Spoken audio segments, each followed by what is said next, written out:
छत्तीसगढ़ विधानसभा के शीतकालीन सत्र के तीसरे दिन सदन में कई महत्वपूर्ण मुद्दों पर चर्चा हुई। भाजपा विधायक सुशांत शुक्ला ने एपीएल से बीपीएल राशन कार्ड में बदलाव के मुद्दे को उठाते हुए खाद्य मंत्री पर हमला किया।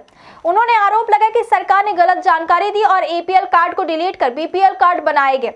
इसके संबंध में एफआईआर भी दर्ज की गई है। खाद्य मंत्री दयालदास बघेल ने इस आरोप को खारिज करते हुए कहा कि ऐसा कोई परिवर्तन नहीं हुआ। उन्होंने बताया कि जांच में केवल 19 राशन कार्ड में गड़बड़ी मिली है, जिनमें से 4 मामलों में जोन क्रमांक 4 के जोन कमिश्नर के अनुशंसा पर कार्यवाही की गई, जबकि अन्य मामलों की जांच जारी है। इस पर सुशांत शुक्ला ने आपत्ति जताई और पूर्व मंत्री अजय चंद्राकर ने आधे घंटे की विस्तृत चर्चा की मांग की है। विधायक धर्मजीत सिंह ने विधानसभा या हाई पावर कमेटी से जांच कराने की आवश्यकता पर जोर दिया, जबकि धर्मलाल कौशिक ने सदन में अधिकारियों के खिलाफ कार्यवाही की मांग की। सदन में भूमि विवादों पर भी चर्चा हुई। विधायक इंद्र कुमार साहू ने जैतू साहू मठ की जमीन बिक्री का मुद्दा उठाया। इसके अलावा रायपुर में भूमाफियाओं द्वारा 10 जमीन बेची गई, जिसे मंत्री राजेश अग्रवाल ने स्वीकार किया। उन्होंने बताया कि इन मामलों में से 2 का निपटारा उच्च न्यायालय में लंबित है और 8 मामलों में एफआईआर दर्ज की जा रही है। इंद्र कुमार साहू ने सचिव स्तर समिति के माध्यम से जांच कराने की मांग भी रखी।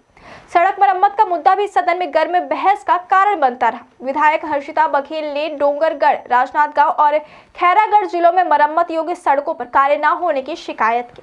लोक निर्माण मंत्री अरुण साव ने बताया कि दोनों जिलों में 48 सड़कें चिन्हित की गई, जिनमें 39 का टेंडर हो चुका है, 4 का काम पूरा हो चुका है और 5 पर कार्य शुरू होना बाकी है। हर्षिता ने आरोप लगाया कि जमीनी स्तर पर किसी सड़क पर कार्य नहीं हुआ और मंत्री ने सदन में गलत जानकारी दी। विवाद बढ़ने पर आसंदी ने हस्तक्षेप किया और कहा कि मंत्री की ओर से दी गई जानकारी रिकॉर्ड में ली जाएगी और वहीं आधिकारिक मानी जाएगी। इसके अलावा स्वास्थ्य क्षेत्र से जुड़े मुद्दों पर भी गंभीर चर्चा हुई। जगदलपुर विधायक किरण सिंह देव ने महारानी अस्पताल में प्रस्तावित कैंसर क्लिनिक और सुपर स्पेशलिटी हॉस्पिटल के निर्माण में हो रही देरी पर सवाल उठाए।